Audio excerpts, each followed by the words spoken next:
Thank you. As we gather here today, we would like to our respect for those who loved ones that has lost their lives in violence with police here locally and across the country. We would like to have a moment of silence for those who have experienced violence with the police department. If we could just have a moment of silence. Thank you. Again, my name is Reverend Harris, Reverend Dr. Floyd D. Harris Jr. I am the International President of National Network of Action, Civil Human Rights Organization based off the West Coast. Also the Assistant Pastor here at New Life on Church of God. My Senior Pastor is Pastor Paul McCoy, who will not be with us here today. I'd like to thank my good friend, Brother Ralphie, who in the Brown Berets, who have been great supporters of us, me as an individual, as well as the African American community and all of the members of the Brown Berets, and everyone that is here. I really appreciate you coming today. Today is your day that you're going to have a voice. You're not going to be censored. You can speak as long as you want from the heart. And so this is what this is about today. I want to give some historical piece on police. After I'm finished, Dr. G. Kennedy will come up after that and speak. We'll be having open mic tonight. We have a very serious problem here in America when it comes to policing. It's very serious that's going on right now. And we speak about Black Lives Matter. So a lot of folks really doesn't understand what that means. And hopefully tonight we can define what that means. You can help us define what that means, Black Lives Matter. We're in 2016 right now. 2016 right now. Over 400 years, African American people have been experiencing police brutality over 400 years in this country. Here it is 400 years later, and we still having to be abused by police here in this country. In 1921 in Tulsa, Oklahoma, there was a police department there that policed the white community, but also policed the black community. So that means there was no black police officers at that time.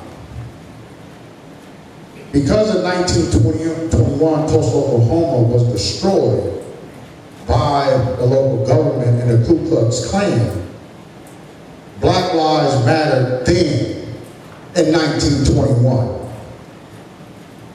2016, it still matters today. So this is nothing new for us as black folk. We have been experiencing, my ancestors have been experiencing this for many, many years. And to top it off, in 1921, the police deputized children to go and assassinate our ancestors and our community. And I'm talking children that's 5 or 6 years old. We scooted up all the way to the 1960s. Dr. Martin Luther King standing for rights and standing up for justice in this country. And he experienced police brutality in the 1960s. Dogs was put on him, and he was called nigger and coon and all type of stuff. He didn't do anything wrong. He just wanted to be treated fair as a black man. But he experienced police brutality. There were the fire department that shot down all black people with water hoses, took the canine dogs and sicked them on our people. I'm talking about the 1960s, that's not long ago. And then not to top it off with Dr. King, we take it to the Black Panther Party. They was not out hurting anyone. They were just protecting their community, wanted to feed their community, wanted to educate their community. But guess who came and assassinated the Black Panther Party? It was the police department. The same government that we dealing with today. The same cancer we dealing with today. Black Lives Matter for Dr. King. Black Lives Matter for the Black Panther Party. And Black Lives Matter today in 2016. And so now, we take it a little further back. Rodney King experienced police brutality. He was crawling on the ground like an animal, like an ant or a dog, being beat by police. And just luckily somebody caught it on film. Because had he went to the hospital, they would have said, oh, he was just resisting arrest. But they were beating the hell out of him. Beating him. People who supposed to protect and serve us was beating him. Los Angeles, California. Then we talked about Eric Garner on the East Coast. Being choked to death by a cop. These are the things that we have to endure as black people. And people have the audacity to get upset at us because we stand for justice for our people. Then you take it down to Oscar Grant, Oakland, California. Handcuffed, turned over in the BART station and shot in the back. Black Lives Matter then. So, family, charity starts at home. And I don't want you to leave here thinking that I should be ashamed for standing up for me and my children. Because every other ethnic on this planet stands up for their children. But when it comes to us, we're supposed to be made feel guilty.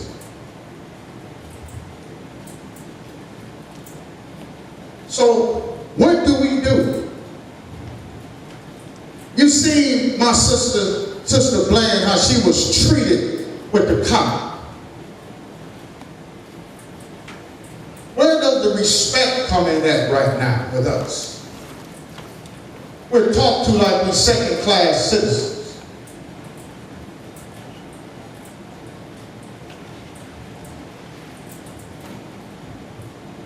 So we're here today to hear the community.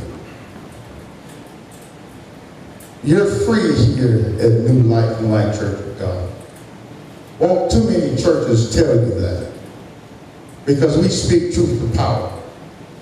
And we don't waver. Because we love you. And we love your children. We love your community.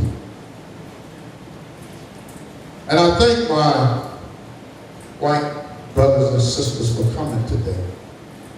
See, it's not what you say, it's what you do. Don't tell me you love me, but yet you're not showing me you love me.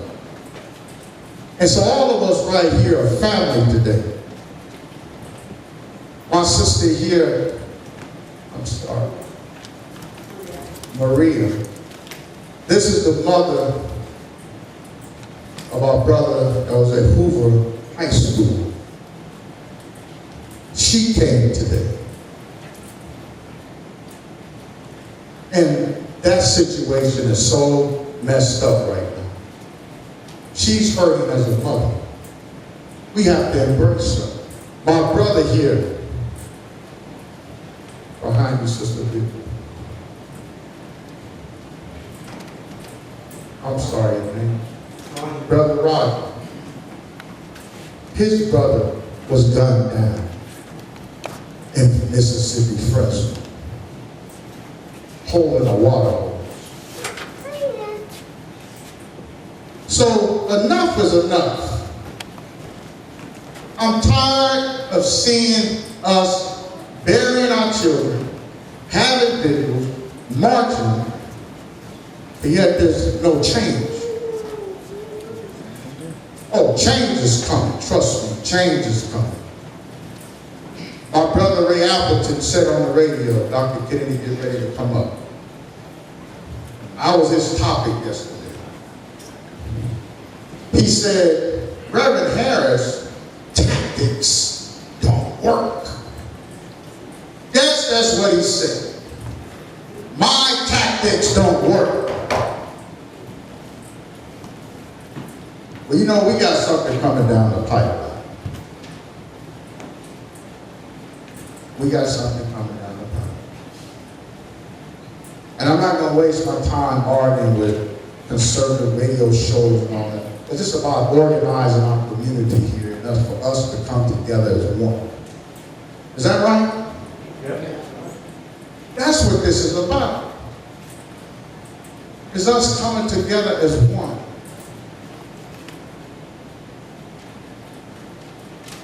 Because when one hurt, we all hurt. Is that right? If a mom is in pain, we are in pain. If a father's in pain, we're in pain. We have to look at my sister here, children, as our children. We should have the same energy that she has for her child. I don't care what Sister Irene's children. We should have the same energy if something happened to her children. See, we have been segregated in this town. But God said, it's changing now. It's changing. Because you have some real men in here that's ready to take it on. You have some real women in here that's ready to take it on. Am I right or wrong? Right. Because you can't fight this fight here being scared. You just can't fight it. Truthfully. You got to fight it head on, family. And that's why we're here today. Can we give Dr. Kennedy come up from Atlanta, Georgia? She come up. Can we give her a round of applause? She come up from Atlanta, Georgia. She's my co-founder of the Fresno Freedom School, also the vice president of National Network in Action. She's also part of our clergy staff here at New Life Life Church of God. She's going to engage you in conversation today. So open your hearts, your mind. Be real, talk real from the heart. Thank you, Brother Harris. So good to see all of you out here today. I think we're in the right place at the right time. It really is not about numbers filling up the benches, because you and I have gone to so many meetings where there's been standing room only. Am I right about that? You have to drive around the block for hours trying to find a parking spot and miss half the program. So we know it's not about the numbers, even though we have a political system here in Fresno that tends to judge you by numbers. So no doubt the media and others will say, oh, it was just a handful of people. But if you look at it this way, for every person that's in here, if you go home this evening, even right now, you have your phones and so forth, for 10 people, each person take 10 persons, that's well over 300 people, right in your circle. And you and I know we have more than 10 people on our network. And so we intend tonight, and we have our media here, Sister Julia's group here, and want to give a shout out to her, and we've got this other brother that's here, and others of you have your own private networks. We want to make sure that this information just does not stay in Fresno, but that it goes abroad. It's a local issue, it's a national issue, and now it's become an international issue. Because when the international arena says, what is going on in America with their black men? And when they begin to protest on behalf of us in America, you know there's a problem. There is a serious problem going on here in America. But we have one of our largest media stations here that would want to define what we're doing. So tonight, we thank them for giving us enough to say, we know exactly where we're going with this. We already had our program, but we're going to emphasize some things so that they don't get it twisted.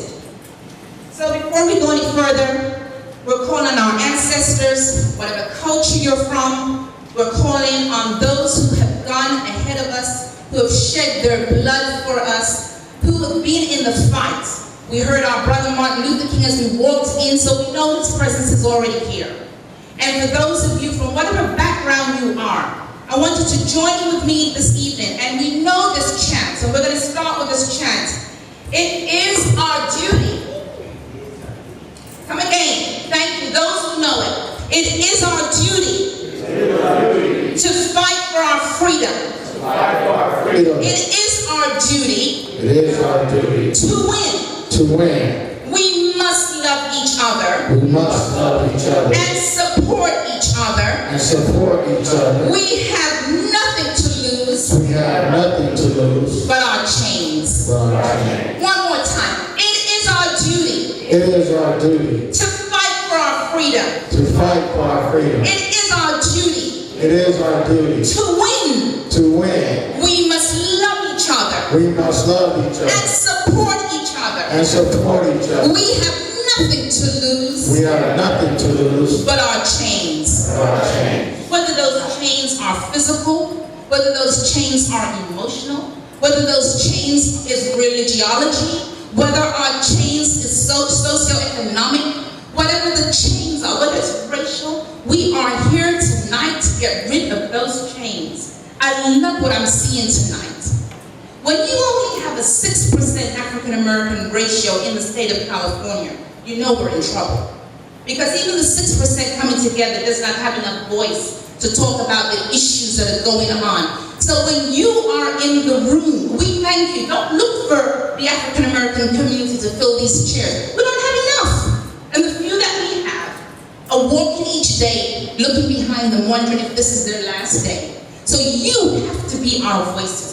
You have to speak for our freedom. And that's why we say it is our duty. Let me hear you. It is our duty to fight for our freedom. It is our duty to win. We must love one another. And we must support one another. We have nothing to lose. But our chains. And so we move forward this evening. Thank you so very much. I am so glad. Thank you. I am so pleased tonight to be here. This touches my heart because I've just left a place called Smyrna, Georgia, where a young African American male is at his job. You know, it's so hard for us to find jobs to begin with. Here's a young African American male at his job, 23 years old. And yet the police in that department, in that area, decide we're going to serve him a subpoena. And the way we're going to do that is to go to his place of employment and we'll serve him the subpoena. Well, they get to his employment, they call his employer and says, don't tell him that we're coming. Right there's a problem, right? Then they get to his job. This is a misdemeanor, not a felony. This guy does not have any violence in his background. His name is Nicholas Thomas. Do not forget that name. If you guys can remember Oscar Grant, you can remember Nicholas Thomas. If you can remember Eric Garner, you can remember Nicholas Thomas. Because there's a mother that's crying today, whose heart is broken, and wondering what the heck just happened. Her son is on the job. Several police officers decide to come to his job, surround the job. Now he works for Goodyear Tires. I'm still trying to figure out how those board of directors sleep every night.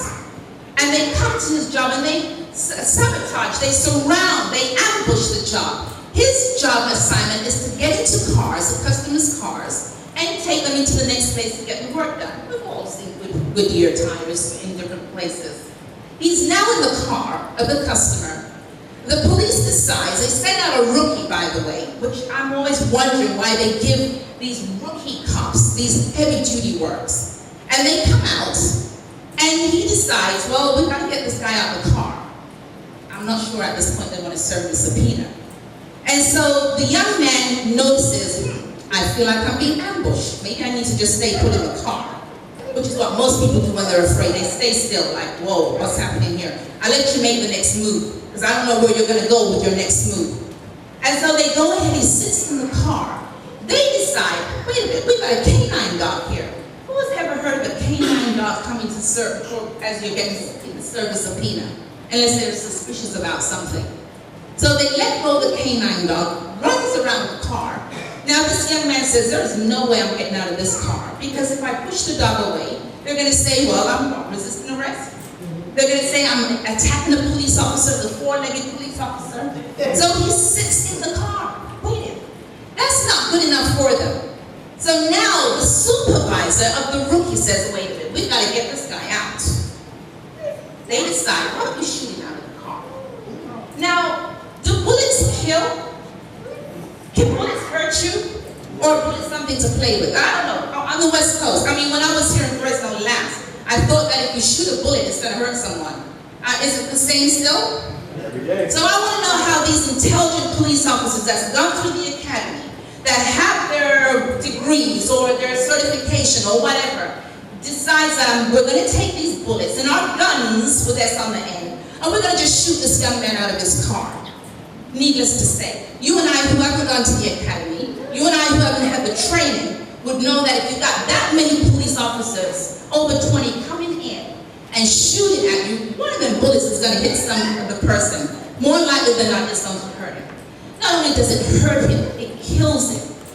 If that is not called workplace violence, my name is not Dr. G. Kennedy, and I have an organizational psychology background trying to figure out how do you deal with this sort of a situation. This is not any different than Columbine. This is not any different than someone going into the theater and being shut up. This time the police thinks it's perfectly okay for them to come on your job. You know why this is important? We're the same country that's talking about we need to early release of our prisoners to bring down the mass incarceration. Yeah?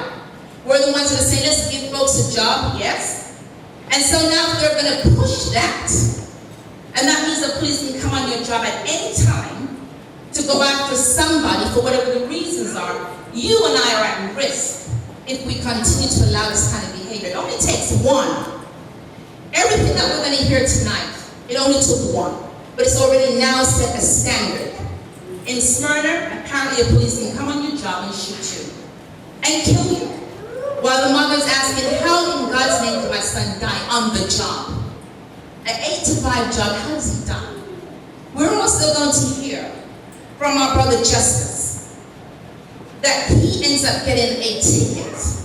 He ends up getting arrested, exercising his own First Amendment rights, his own rights. This is the United States of America. We're not living somewhere where you're behind iron walls. You're not allowed to have a freedom of speech. This is America where we pride ourselves to come here and have freedom of speech.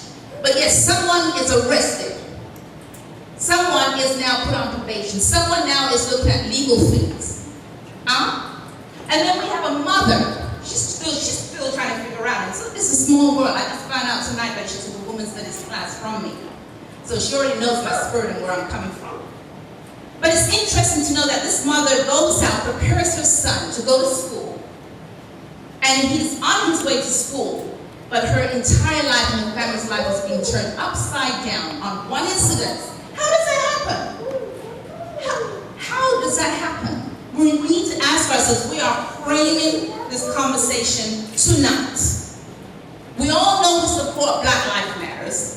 And the media would like to think, oh, well, if you support Black Lives Matters, that's racist. And so we're not going to support that. Well, we're here to tell you that Black Lives Matters because all life matters. But if that weak link on that chain cannot hold you when you are trying to pull yourself up from that chain, everybody that's connected to that chain is going down. That is the reason why Black Lives Matters. If that message had gone to Clovis, to the Dallin family, Dallin Noble's family, and they recognized what we were saying when we said Black Lives Matters, maybe that mother today wouldn't have a heartbreak just like Oscar Grant's mother. Just like all these other families' mothers who have lost someone today. Because now we know that the police is no respecter of persons. Because even when the young man was down on the ground, they were still shooting him. But that's not unusual to the black community, because we've seen it time and time again, and we've been asking, why are you still shooting? Why does it take multiple bullets to stop a person? To bring someone under whatever it is that you're trying to do to them, to restrain them. Why are you continuing to do that? No answer. And this would have been a hush-hush case if the police did not have the cameras on them. So we have to ask that question. And here's another piece for you to think about. All that I've just said about these three cases happened in 1 month, the month of August. I could not believe it. I woke up one morning, first part of August, the young man in Clovis was getting shot. What the heck is that? A few days later, there's a march going on, so the voices can be heard about the discuss. Now we hear, just a few weeks ago, school begins. Now my sister is experiencing this awesome attack in her family. And you and I know that when the police comes to you, it's never just one charge. It's never just two charges. There are multiple charges, hoping that something will stick. Now you've got legal fees. You've got a reputation out there. You've got things that are going on where you are being slandered by the media at best. There are these things that are going on. As I listen to this sister and her son, listening to them this morning on one of the prominent radio shows, which I do listen because I want to know what's going on in Fresno. I want to know what's taking place. And here is this prominent radio station calling her son out of his name. Calling this young man and his three friends, they unquote, these three young people are pot-smoking punks. Wait, no, let me say it again. Because I know I don't have a Georgian accent. Let me say it again. These three young men, these three young people that was involved in the situation, that's your son and the others that were supporting him, they are being called that they are pot-smoking punks. I don't know that this mother raised herself a pot-smoking punk. I don't dare anybody call a mother that. Her children. But only days ago, they were saying, well, the same guy, he knows that is a problem in school to his teacher. What kind of parents does he have that's raised him to be this way? Do you see the inferences that are being added on to that person's respect and to who that person represents? So we have to reframe this information and let people know what it is that is bothering us, what it is that we want, and what the action will be moving forward. And this is what this town hall meeting is tonight. We're not going to have other people, other media. The same media who criticizes other media is doing it themselves. That doesn't make any sense. So how do you go around calling? They also said that this town hall meeting is like all the other meetings to black people, calling other people out. They see us as calling other people out, not bringing people together and uniting people together. Look at this room. Look at this room. But they see us as calling people out. There's only one entity that we're calling out tonight, and it is the police department. Who has ever heard of an employer? Who has ever heard of an employer being in a place where the employee begins to abuse the employer? Who has ever heard of the employer being shot by the employee, being kicked by the employee, being beaten down to a pulp? Who's ever heard that? Yet the police department, who we, the taxpayer, hires them, keeps them in business when they go before your mayor and they're asking for extra money at the expense of other departments, and they go in, yet we, the employer, allows them to shoot at us multiple times and our children. Really? We, the employer, allows them to kick at us, cuss at us, beat us down. We really do. We, the employer. We need to empower ourselves, ladies and gentlemen. We need to empower ourselves. Right is right and wrong is wrong. That is what we're here tonight. To get the facts just hearing it from these parents, how has it interfered with their lives? To hear from this young man, what has it done to his life? To hear from others who are fighting cases. We need to. And if the worst scenario comes where we begin to start thinking as a group, as a class action lawsuit, if it comes to that, I say more power to you. We're looking for those attorneys who are willing to do the work, who will say, okay, an injustice to one is an injustice to all. So tonight we're here to frame it, to get the information the way we want. They say that this here is nothing but we're just targeting white people. Well, I know that's not true. And a matter of fact, we're so thankful for you, our allies. We could not talk about Black Lives Matters if you were not in the room. If you were not there to support us and say it is a fact. Because when my young boy is in trouble with the police, they come to my house, then we sit down as a family, we speak about what little Johnny did, and we try to make something positive come out of that. We have to ask ourselves the same question. Was her son the only one crossing the street, jaywalking that day from school? You have to ask yourself the question that. It's just a simple question. Was he the only child crossing the street that day? What did the police do? Just sit and watch for one child to go across the street, or did they see other kids going across the street? And then we have to ask, why did they just take the one child? They said parents are doing it all the time. They said other kids are doing it. But why would they do that? You'll find out some more information about this young man later in a few moments as the mother is going to share. But you have to ask yourself the question, why are we consistently being targeted? And that is not an exaggeration, because your police chief has been saying for the last few days, the highest crime area in Fresno is Black people. If that doesn't sound like a targeted profiling, then I don't know what is. He knows that the highest is Black people. So what are they doing? Sitting in the Black neighborhoods? What are they doing? What kind of intervention have they brought in? If you know that the highest numbers in your community are Black people, what are you doing as a proactive person then? What are you doing? You got the facts.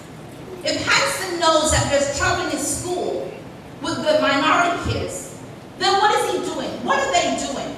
We, the taxpayers, must begin to hold these people accountable. Your taxpayers' money is paying for their jobs and their titles and their success.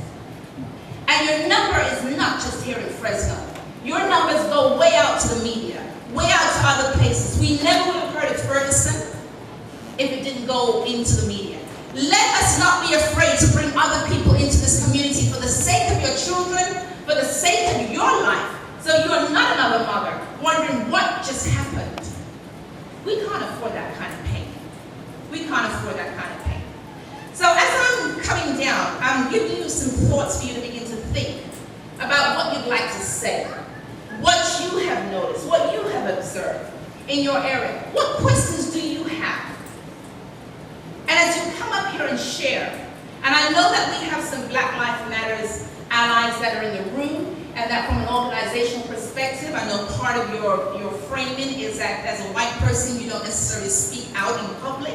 But I'm asking you tonight to be an individual, so that you're not speaking for your organization, Black Lives Matters, but that you're speaking as an individual. And can we hear you? Can we hear our allies tell us what you have noticed, and what it is that just bugs the heck out of you, and that enough is enough?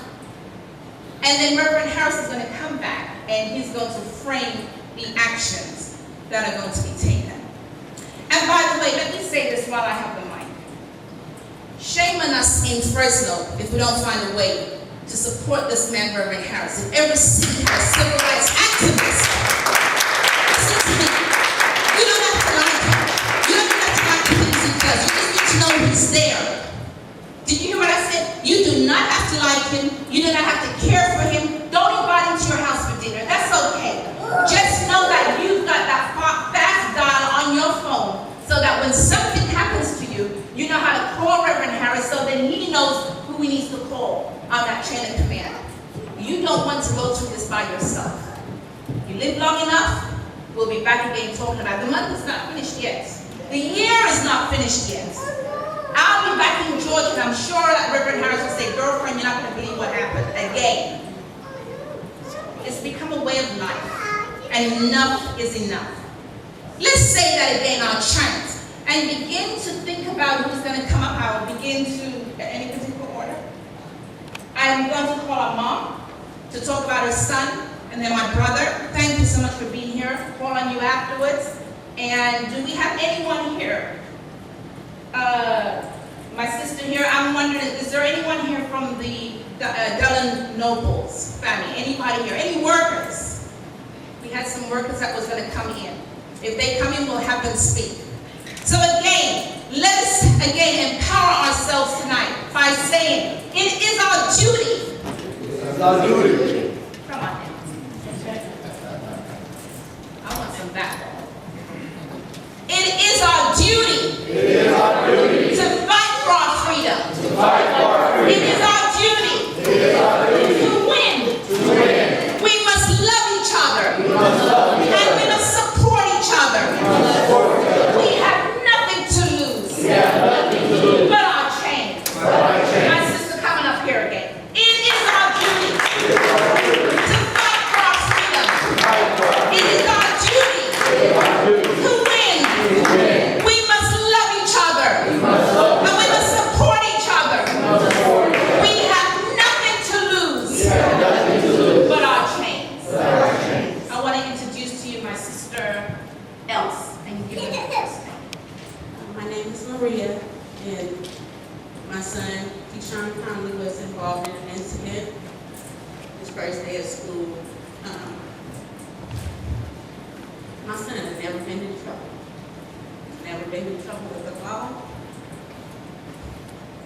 He's never said not one cuss word to me or my husband.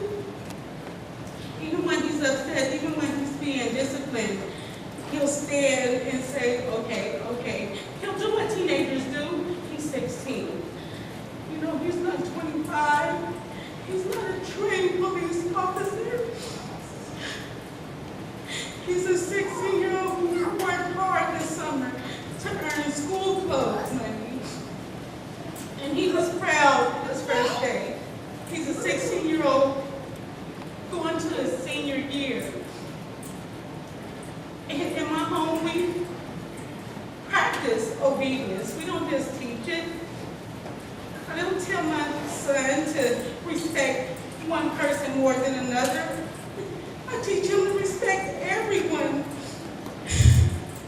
He has a grandmother he respects, a grandfather he respects, a mom and a dad he respects, aunties, uncles, cousins, teachers, counselors. For every that day just turned everything. It just turned everything upside down. I couldn't believe it. When I got that call, and it didn't come from a police officer, it didn't come from anybody, it came from a citizen who was there and said, hey, they're slamming your son on the concrete, an officer. I couldn't believe it. I'm like, it's not in his character. I'm like, what in the world could he have gotten into to cause a police officer to have to handle him? Me and my husband, we're having a dialogue on the way over there. And we're saying, hey, well, maybe he got in a fight with a kid this morning. And they had, you know, they couldn't break him up. And he had to tussle with him. Or, you know, and my husband said, even that doesn't sound like him. He has a temperament that is very just humble and gentle. He's a big kid. He looks older than what he is, but he's still a humble kid. He's still a kind kid. I don't care what he said that day. My son felt threatened. My son felt attacked. My son was confused. My son was fearful. His friend, I don't care what he said. He was watching his friend go through something that he probably couldn't even believe was going on. I get there, there's an ambulance. I'm panicking. I'm like, hey, you know, did my son hurt somebody? Did he get hurt?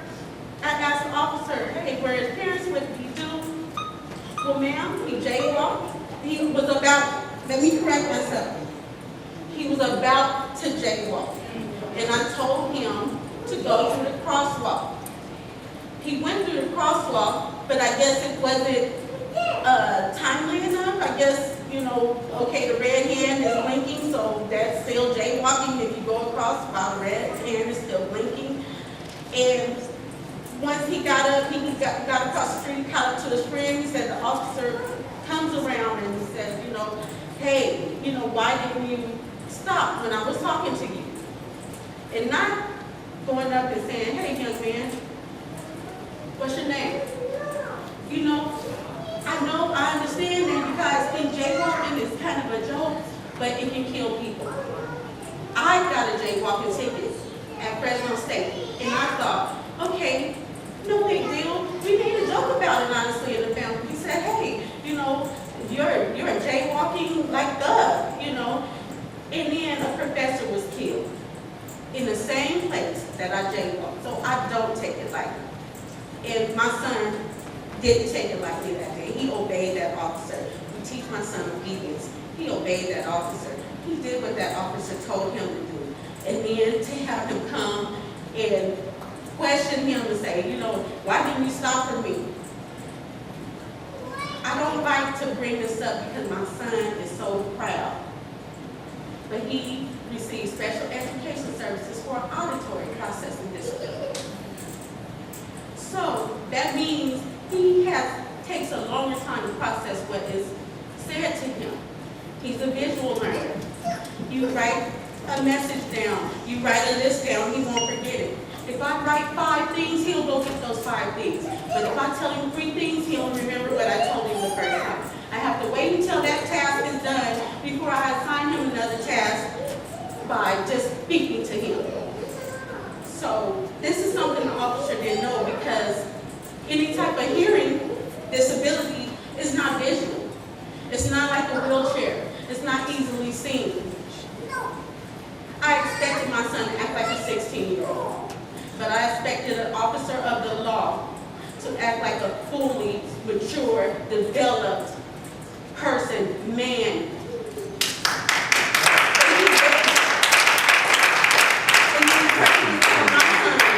To be the mature one in this situation.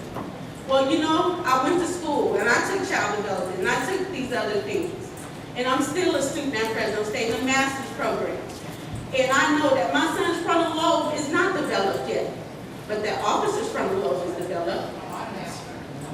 My son is a teenager, and we can say teenagers do foolish things. Teenagers make a lot of mistakes.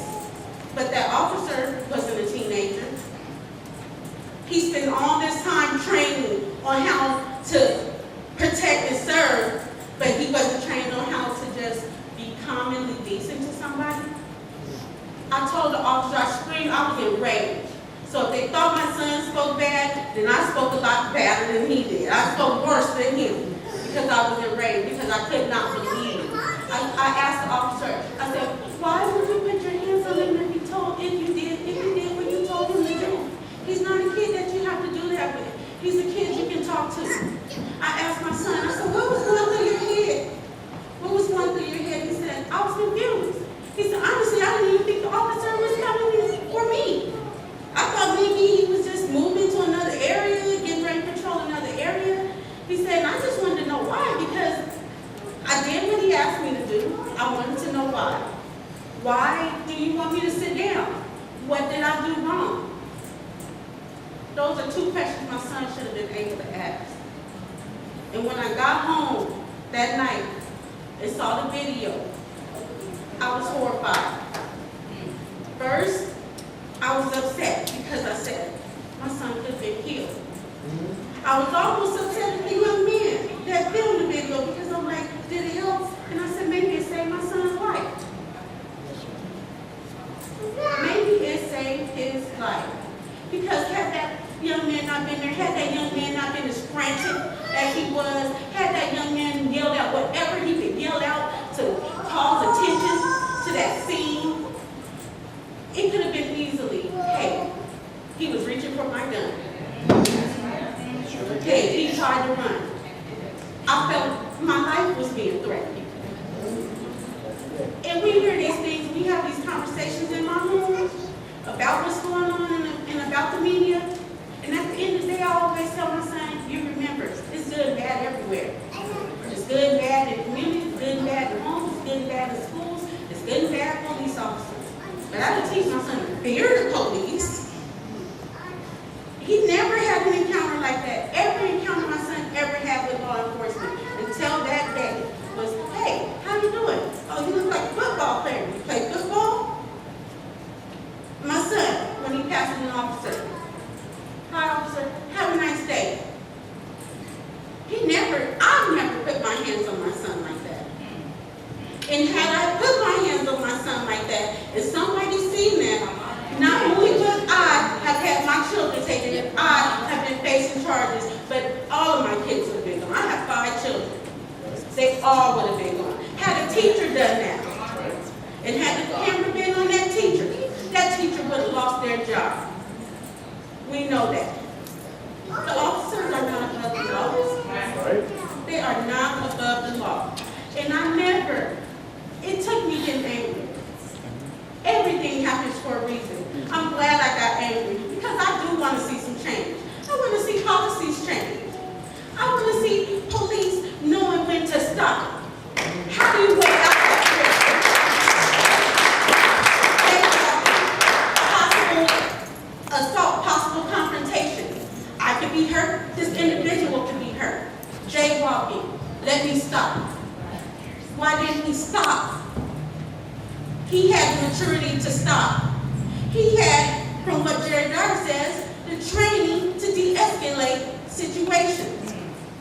Why didn't he practice what he was taught? Why didn't he practice what he learned? My son initially practiced what he learned, be obedient. Maybe people don't agree with the path of resistance he took, but he obeyed. He did what he was asked to do. And that is too much. After an individual, 16-year-old, I will tell you, if it had been me, and it's something I know I didn't do wrong, and in my heart of hearts, I felt I didn't do wrong. And if an officer comes to me aggressive, and he reaches out to me, and he grabs my neck, and he chokes me, I'm going to fight. I'm not going to stand there and say, oh, let me stop resisting. I'm going to say, put my hand in my throat so you don't choke me. I'm going to move your hands away from me so I don't end up dead. And when my son was on that ground, all I kept thinking is those could have been his last breaths. We've had a barrage of social media attacks, people inboxing my son, inappropriate messages, people saying that, the parents should be killed, my son and the young man who filmed should have been raped. But they have an opinion, and that's the opinion.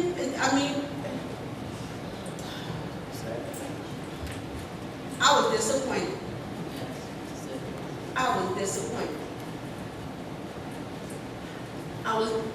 And then I was also disappointed to hear the chief of police say, well, this kid was told repeatedly and he didn't obey, and therefore this happened. I want policies. It should be a point where you stop. It should be a point where an officer has to weigh out that risk and say, hey, is this apprehension of someone who was not a suspect? My son was not a suspect. He was a subject. My son was not a criminal. He committed no crime, but yet he was still arrested. And then when he said, hey, what am I being arrested for? Well, now you're being arrested for assaulting an officer. My son was taken to community hospital because his back was sore, his neck was sore, his wrist was sore. I was not allowed to go into the hospital room. I was not allowed to check on my son. I was told I couldn't go into the hospital room because I could possibly try to help my son escape. So, because I could possibly help my son escape. Yeah, I wanted him to escape all right. Escape from the officer, arrested officer, who was allowed to be in that room with me. That's what I wanted him to escape from.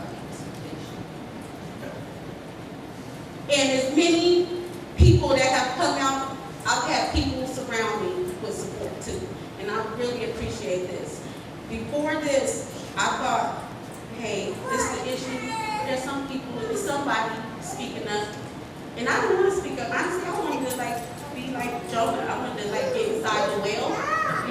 I didn't want to go forward even though I kept feeling the urge, even though I kept feeling pressed. And so it got brought to my doorstep. And now that it's brought to my doorstep, now that it has ignited something, now that it has ignited passion, now that my son has been charged with 2 counts, jaywalking and assault, misdemeanor, assault on an officer, I want those charges dropped. I want my son's name. I want him to receive just as many hours getting trained on how to be civil to people as they get being trained on how to use a gun. Or as many hours as they get trained on how to kill someone, they need to be trained on youth development, especially if they're going to be patrolling our high school. You need to know how a 16-year-old thinks. And not counting them, I know 100 strong men that would have handled that situation totally different. I know 100 strong men that would not have let their ego been bruised like that officer. I know 100 strong men that would approach my son with respect, like he was a decent human being, like he was a young man instead of a young animal. That officer wasn't one of those 100 men. And I don't even know. I still don't know why. I still don't know why. I don't know if this officer has a history of pulling over minorities or going up to kids. I don't know if this officer has a history of other offenses or has had any reports done on him or complaints filed on him. I don't know. Maybe that is the truth. Maybe it's not, but I don't know because he cut that dialogue off. He had a chance to influence 2 young boys that day. He had a chance to influence and establish a bond with my son that day. And he chose not to do that. And I want answers, and I want people held accountable, aside from my son, aside from my family. I can't eat right, I can't sleep right, I'm up most of the night, and I'm up, and I'm doing some work. I'm researching. I said, I need to know with a fine-tooth comb what my rights are. As a parent, as a citizen, I need my son to know with a fine-tooth comb what his rights are. And I'm proud of him. I'm proud of my son. He's a decent young man. He's a respectful young man. And his coaches, teachers, family members, friends that will testify in court to that. Or write a statement and write it up. I can't go against social media. I don't have the power to fight 1 million people, 500,000 people. But I know that change can start in my home. I know that change can start in my community. I've been an active part of my community. I've served my community for 23 years. I've worked with high-risk young adults. I've been one of those that was put on the mayor's gang prevention and intervention task force before it started. I've been one of those working with young people in Boys and Girls Club. I am still that person working with young adults at Fresno EOC. And now I have to be that person who's championing change. And I wanted to start with policies. I wanted to start with the procedures. I want these officers to go through additional training. Not 8 hours, not an 8-hour de-escalation. If you get 39 hours of learning, or 59 hours of learning how to apprehend and kill somebody, I want you to have 59 hours of how to be a decent human being to somebody and treat them respectfully. And that's what I want. Thank you, sister. And I believe she made it very clear that this could have been de-escalated. You know, this young man did not rob a bank, didn't strong-arm anyone. He was headed to school. And children are going to make mistakes. But as an adult, we have to make sure. We have to make sure that we can allow kids to make mistakes. He's not a criminal. He's being made to be a criminal on KMJ radio. He's being made to be a criminal on all these different social medias and things like that. And here at our church, we don't play around with people being threatened here at all. At all. Sister, know that you love, know you got support here. We're with you, with your family. We love you. We want to meet your son and everyone, and we'll talk. We're going to get policy change. And I'm glad you said that.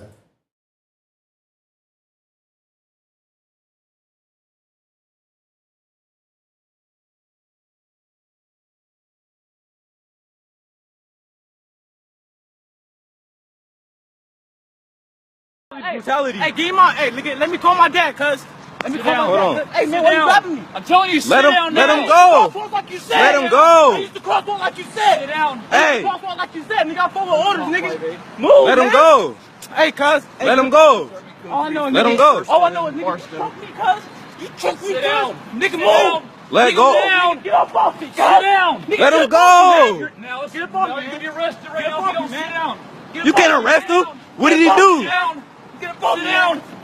Hey, Get up off me. Get on the ground. Get up off me. Get on the ground. Get up off me. Get on the ground. Black Lives Matter. Hey, nigga, get up off me. Get off cuz. of him. Get up on me, cuz. Black Lives Matter. Let him go. Sit down. Let him go. Get it. What is your name? Don't let go of me. You gonna choke me, nigga? Let go. Huh? Let Huh? go. Get up off me, cuz. Let I'm go. trying to go to school, nigga. Let him go. What the fuck, nigga? Nigga, move. Let him go. Huh? You get up off me. Yeah, you done fucked go. up now, huh? Let Get up go. off me. Let go. Get up off me. Sit down. You're under arrest. For what? Under arrest. What? Right now for What? battery on an officer. Battery? Sit down. Man, I ain't doing nothing Get on the wrong. ground. I ain't doing nothing wrong. Get on the I ain't ground. doing nothing wrong. Get on the I ground. ain't doing nothing wrong. Get on the ground now. Get Black Lives on Matter. the ground. Black Lives Matter. Hey. Get off me. Hey, He's not. He's putting his hands on you. He's not resisting. What the fuck you mean? Black Lives Matter, motherfucker. He's not resisting. This shit is fucked up. The fuck you mean? This is my homeboy. The fuck you mean he's resisting? You got me fucked up. Step This back. nigga fucking with him, bro. Step back. Get off my nigga. Step back. Get off of my nigga. Hey, bro, get off my head, bro. Get off of him. He can't breathe. up. He can't breathe. Back him up. Hey, bitch. What's the fuck out? Motherfucker, you gonna hit me with the fucking bike, bitch. I can't breathe, bro. Back up. can't breathe. Back up. Bitch, don't fucking kick me. Back up. I'll break your fucking nose, Back bitch. up. Kick me again, motherfucker. I'll break your fucking nose. Hey, call my dad. Look, Call my dad. they're fucking my little kid. They're fucking. He's a high school student. All right, bro. He's a high school student. Ow! Your hand behind your back.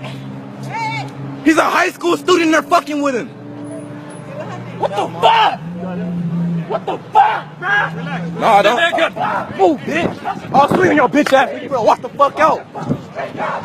Nigga, you ain't gonna fucking catch me, bitch. Hell no. Hey, call my dad, bro. What's his number, bruh? First thing first, this melanin does not make me a thug, does not make me a criminal, does not make me a murderer, does not make me your enemy. Our Caucasian population in Fresno is not my enemy. Just because you have a badge does not make you my master. Just because you have a badge, you don't get to tell me what I'm going to do with my life, how I'm going to live my life, and tell me that I have to obey every single word you tell me. If I don't break no law, you can't tell me nothing, sir. Jerry Dyer said that the black population here in Fresno is the main source of crime. And they can pull us over just because I'm black. Think about that. What laws are actually being broken that gives you probable cause to pull me over, officer? For what reason do you have to hold your weapon as you're asking me to get out of my car, officer? Why is it that you're asking my mother if she has any warrants out for arrest, officer? Because I was fighting for my First Amendment rights, officer. There's an issue here, and it's not just attacking the black community. Realize this, your rights are being infringed upon. You know, the first step to the revolution starts inside of your mind. It doesn't happen in the streets. It doesn't happen with just protests. Solidarity has to happen within yourself, mind, body, and spirit. Solidarity has to happen within our community. I'm tired of just talking. I'm tired of countless meetings going over the same thing. Why do I have to repeat myself? For what reason? Do I have to continue to stand up and say you shouldn't have to be scared of a police officer? Why is it that when we're protesting, they don't meet us with how can we solve this issue? They meet us with AR-15s.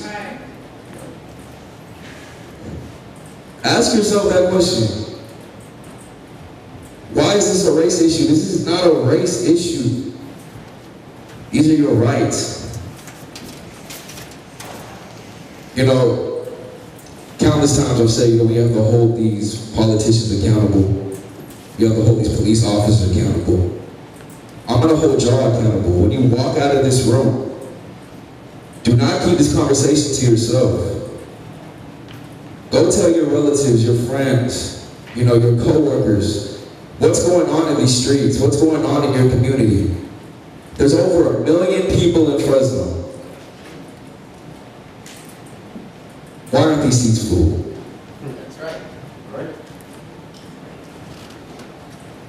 Why are people so scared? There is no fear in my heart at all.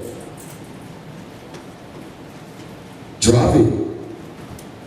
Rise up, Fresno, like it's time. How many more lives have to be lost? How many more people have to die? How many more of my brothers and sisters have to get thrown in jail for no reason? I'm sick and tired of it. And it's not just us protesting, that's just the first step. It's the policies. It's getting these council members out of their offices because they're not doing anything for us.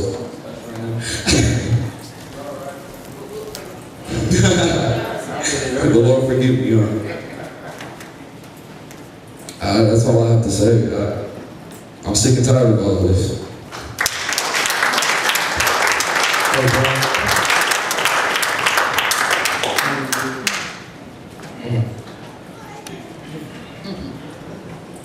Well, cousin.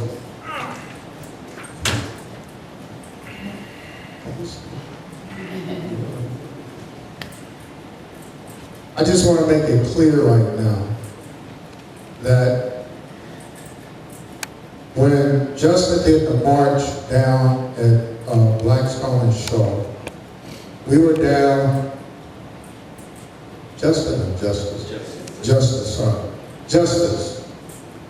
We were down at Blackstone and East.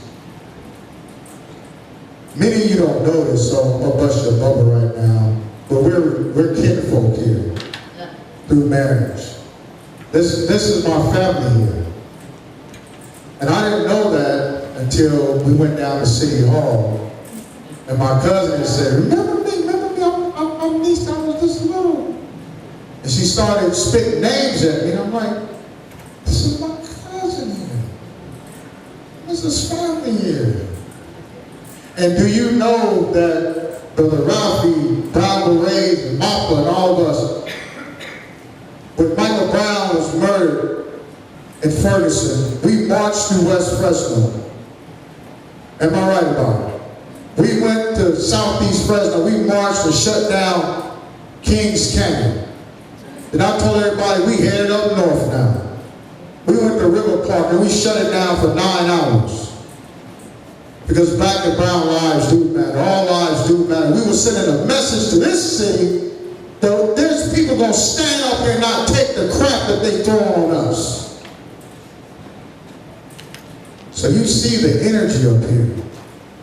The energy that's up here. The same thing happened to my relative here getting arrested happened to me. Came out and arrested me. $20,000 bond. A fake warrant was sent for my arrest. We did the vigil for my brother Roger. And the sergeant said, I was given instructions to take you down, Harris, at the police department. But I told him, I said, I'm not crazy enough to do that. Why? Because we had our family there. So they waited till family left, and then they did like a little sucker came and swarmed on me and Brother Ed and pulled us over and detained us. But the officer said, I'm not going to put handcuffs on you, but they put handcuffs on him. He said, we're not going to ask you to sit on the ground, but they disrespected my cousin. See, they can choose who they want to, how they want to treat people. That's why we say it's a double standard in this city. And this is Mississippi, Fresno. So I'm letting everyone know, this is my family here. All of us are family. This is family up here. We're going to fight this together here in Mississippi, Fresno. Thank you.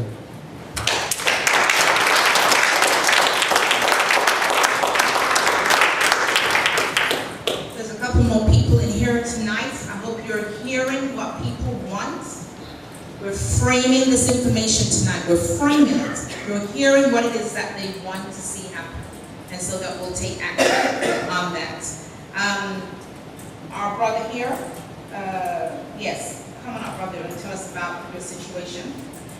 And also while it's coming up, I want you to, when you go back and look at that video, this is the son, I want you to see how he is being tackled down to the ground. Look and see how the police has a gun that's open on his hip. And not one time do you see that young man going for his gun. Yet if you were told the story from Chief Dyer and his proteges, black people are violent. We're out of control. So even when they are arresting this young man, you do not see him going for the police's gun. That gun is open. So there must be something there that Dyer is using the black community. We know it gives him a good budget. We know that, right? But there's got to be something more to it than that.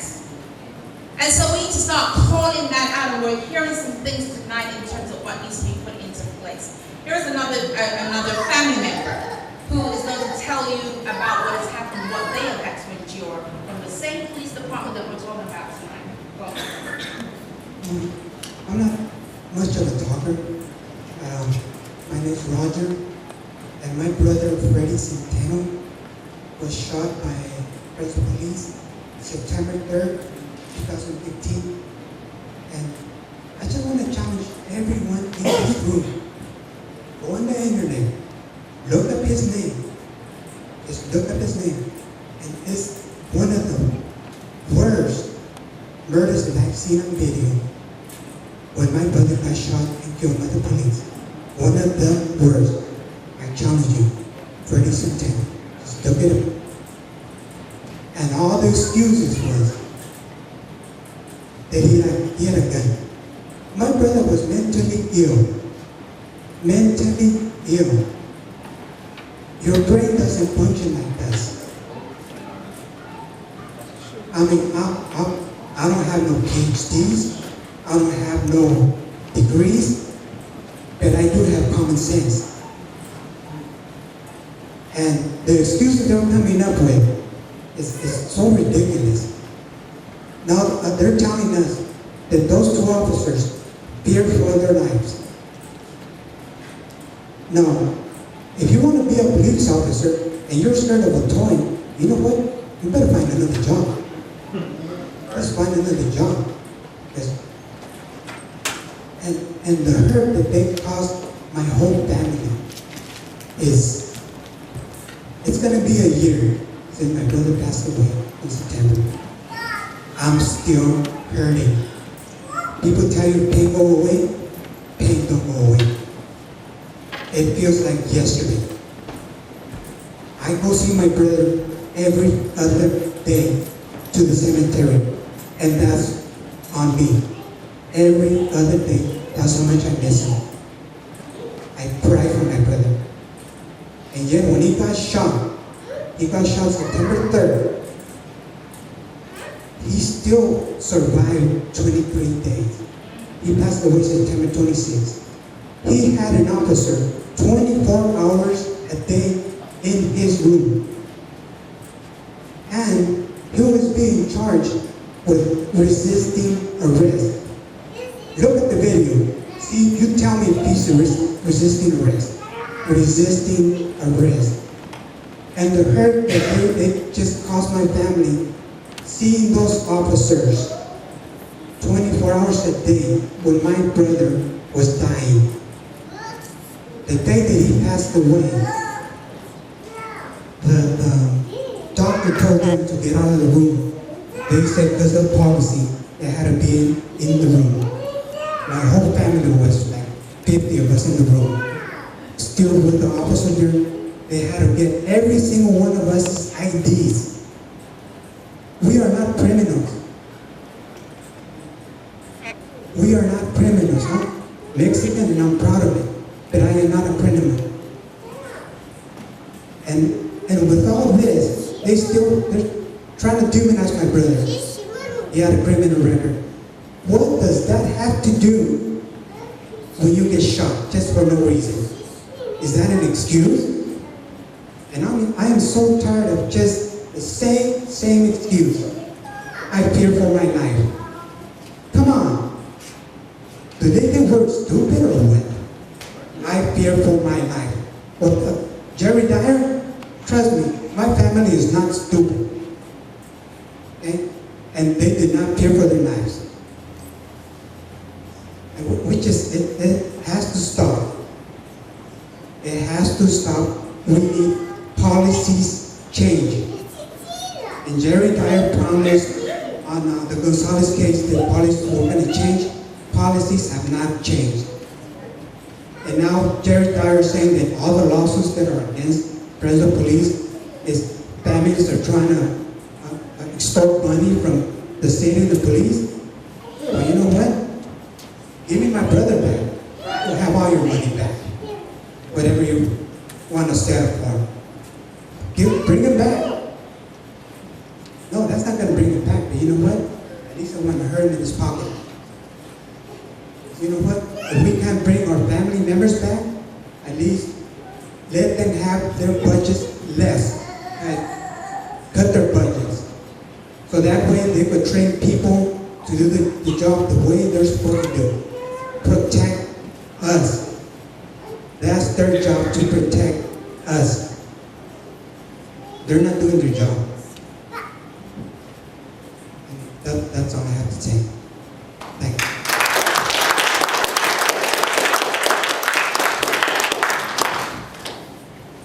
Again, we're writing these things down as people are saying what they want. You're hearing them for yourself.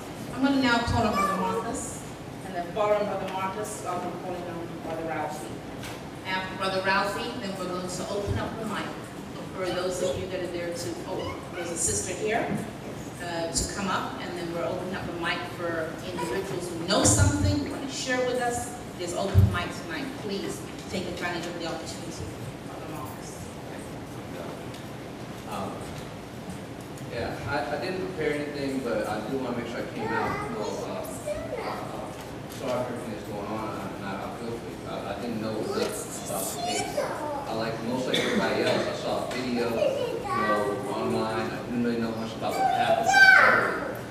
But hearing more details of the family, it sounds like intimidation having an officer in the room while he's actually, covered. Can you please talk into the mic? We can't hear you back here. Can you talk into the mic?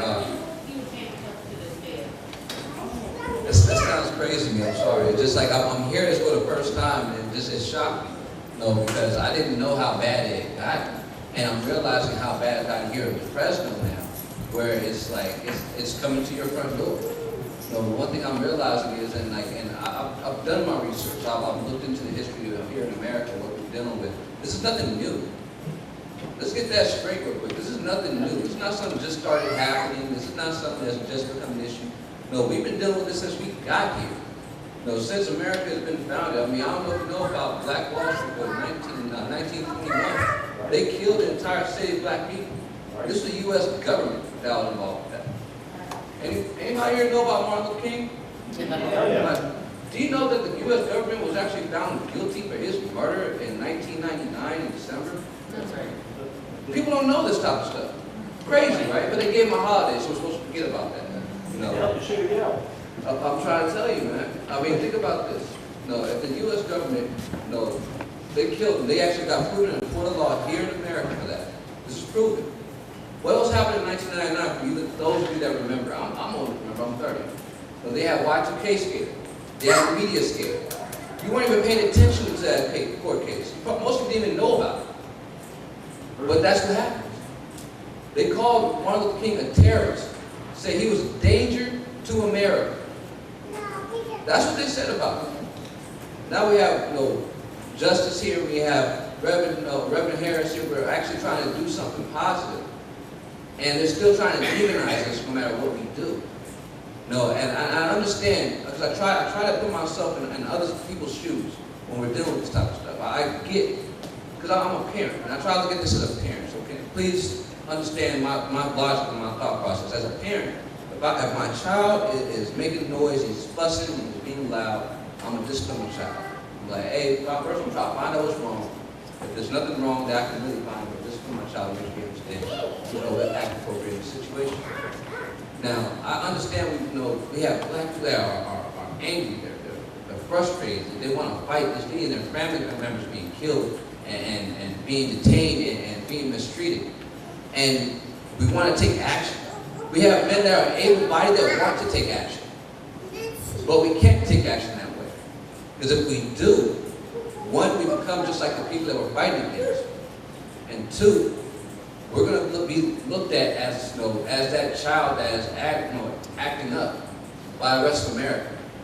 We have, the rest of America, we have KKK and neo-Nazis banding together under patriotism to fight against Black Lives Matter. And what we're asking is to stop being shot.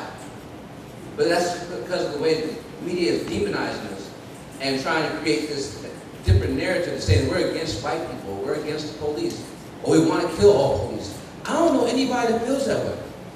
I know everybody that I know, they just want to stop being shot. They want to be able to live their life freely without having to worry about being killed. My worst fear is being pulled over by the police. I'll pull over. If I see a police officer on my block, I will pull over. You're not pulling me over for nothing. No. I'm more afraid of that than Jason and anything else we talk about. I'm being so real, but that's the life that we live. I'm going to tell you something else. And Fox News released a story. They said that, and I think it was 2015, that 25 black men were killed. Unarmed black men were killed by the police. Now I'm like, hey, that's crazy. But they tried to deflect by saying that 25, or I think it was like 27 police officers were killed in the line of duty. I'm like, okay, now maybe I'm crazy, but when I saw that, I'm like, okay, that means that if you're saying that being a police officer is a dangerous job and they need to be protected, well, we're almost at the same rate as they are. We're just walking around living. Right. I mean, let's just be real about it. Our numbers, even by Fox News standards, is almost identical to police officers. So being a black man in America, unarmed, is just as dangerous as being a police officer in the line of duty. That's crazy. I'm just talking about facts. I'm not trying to butter you up. I'm not trying to rally you up. I'm just giving you facts about this because I see a lot of mixed faces here. And I understand. I appreciate you coming out. A little bit more history. We talked about the Freedom Riders. Freedom Riders were a part of the Montgomery boycott. They fought alongside with us. They protested with us. So I can see a lot of that here in this room, where it brings back that memory, that camaraderie between the races, and that's what it's going to take to be able to change what's going on here in America. America has a cancer, and I call it racism and classism. We have people that have power that don't want to let go of it. They want to fight for it by any means necessary, and they see black people wanting to be able to be treated equally.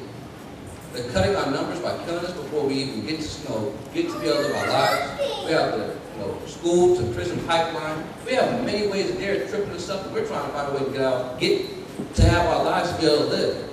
So I'm calling everybody here, to action. One, we're going to make sure that we're going to hold ourselves responsible to be our brother's keeper. To make sure, look, I know that pothole's there. I got you, bro. Watch out for that one. Let's make sure. Let's keep moving forward. Let's work together to make sure that we all get to make it and have the American dream, because that's the whole purpose. Second thing, I want us to make sure that we're going to support who are going to support us. I understand we have all the media that is going all over the place trying to demonize our cause. We want people that are going to stand beside us and going to say, enough is enough. We're going to put an end to police violence, police being judge, jury, and executioner in the streets. Well, that's done. You can't have that anymore. But we also can't have any of us killing each other either. We don't even need to have a reason to come to our neighborhood. We ain't got no crime in our neighborhood. We done with that. Starting right here, right now. They have no excuse to be in our neighborhood because there's no crime in our neighborhood. We're going to make sure we're going to hold ourselves to that, and we're going to hold them accountable for every single crime, every single murder, every single black man that's getting killed here in America. Because every time we talk about, oh, the last guy that got killed by the police, I always have to ask the question, which one? Do you even know what shirt I'm wearing right now? You have to ask yourself, which one was that guy? Was that the guy that was selling cigarettes that got shot? Or one that got choked? Or was that Tamar Rice got shot for holding a toy gun? I don't know. There's too many. That's the problem. So I have to understand, I have a why I fight for this. But I have a why, because I have kids that are going to grow up in this. And I'm already afraid for I can't protect my kids from the police the way I want to. Not to this point. And we're looking down the barrel of a war that's going to be worse than the Civil War. We don't put an end to this now. We don't band together now. So, everybody here, stand up, hold the police accountable. We're not going to take any other nonsense they're going to feed us as the answer. And we're going to tell them we're going to cut out this cancer, or we're going to work to make sure it happens. We're going to use the law to make it happen. That's all I got to say.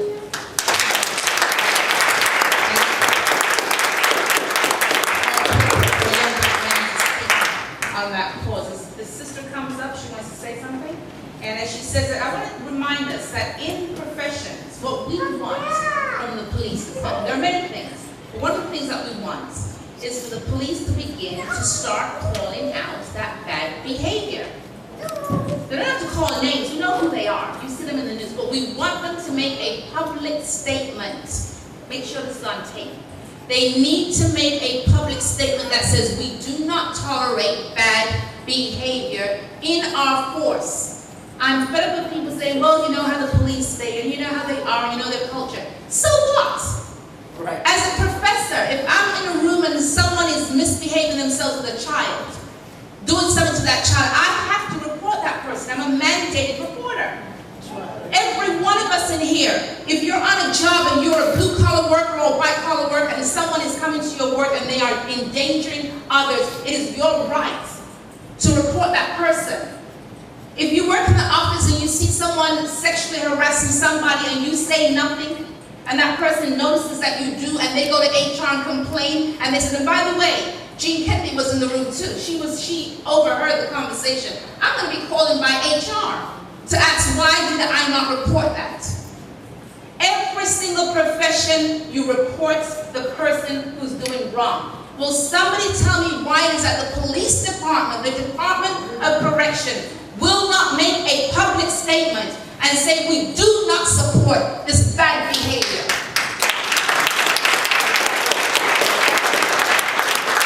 If they can only just do that, we can go ahead and start doing what we got to do. Work with us. I am fed up of watching YouTube and seeing these wonderful police hugging folks and kissing them and praying. All of that's great. It's great. There are good ones out there, I know that. But if you're a good cop, you're supposed to stand up and say, we do not. I do not. I'm not associating myself with that police officer. Because right now we don't know who the good ones and the bad ones are. It may be that we find out that this police didn't have the proper training. But we don't know that. When I watched that video, my heart went to my throat because I didn't know if I was going to see this man take out a gun and shoot the child. Right there on YouTube. So we don't know who the good ones and who the bad ones are. We're saying, make that public statement. Start with that before the year is out. Identify that statement. I don't care what your union says. Make the statement that says we do not tolerate bad behavior on this police force. Stop giving me about there's bad apples in every bunch. There's bad. I don't want to hear that. I do not want to hear that. Because you are a peace officer. And you will not train me to be afraid of you. You will not train me to be afraid of you. That's the next thing we're going to deal with. My sister coming out, and then run around. Coming down, brothers and sisters. Thank you guys for letting me speak. I just want to say, you know, I don't know if I've heard everything that's been said, but I'm sorry to your family for what happened to you. I didn't do it, but I feel like somebody should say something. You know, you shouldn't have to go through what you do. And, you know, it breaks my heart to see you have to do it. Just not in any particular order. I just felt like there are a few things I should mention. You know, we were talking about this as a town hall and what could be changed. One thing that has come to my mind is that, especially when you mentioned something about the international dialogue about Black Lives Matter, you know, when we talk about countries and what America looks like to other people, you know, there's no country, no banana republic where you would see a public execution without any kind of court hearing and say that that was a legitimate country. We can't let our country devolve to the point to where actually police officers are actually executing people, not only just judging that they're, you know, wrong or right, actually killing them in the street. And we're somehow desensitized by that to the point that we think it's okay. I mean, I think that that's a point that should be brought up. You know, that could have happened to your child, and it's happened in other cases, and it's always talked about as individual situations. I think one reason that this keeps happening is, you know, when I look at it just from my limited legal point of view, is that every person, every citizen, you know, who's killed, say, even in this community, they're taking on this whole battle as that family alone, that one incident alone. And I did notice in some of the research that I saw, especially with a class action lawsuit, is that even if we can't require the DA to do something about it, you can't sue in your own name. And instead of every single individual family here suing the Fresno PD, and we should work together through our activists to sue in your own name and make it a class action. In every incident, instead of just saying it shouldn't happen to you, you need to add your name onto the lawsuit and let it continue to go. Even if you don't have a lawyer, your son and your family has a right in your own name while you're still American citizens to sue the government who is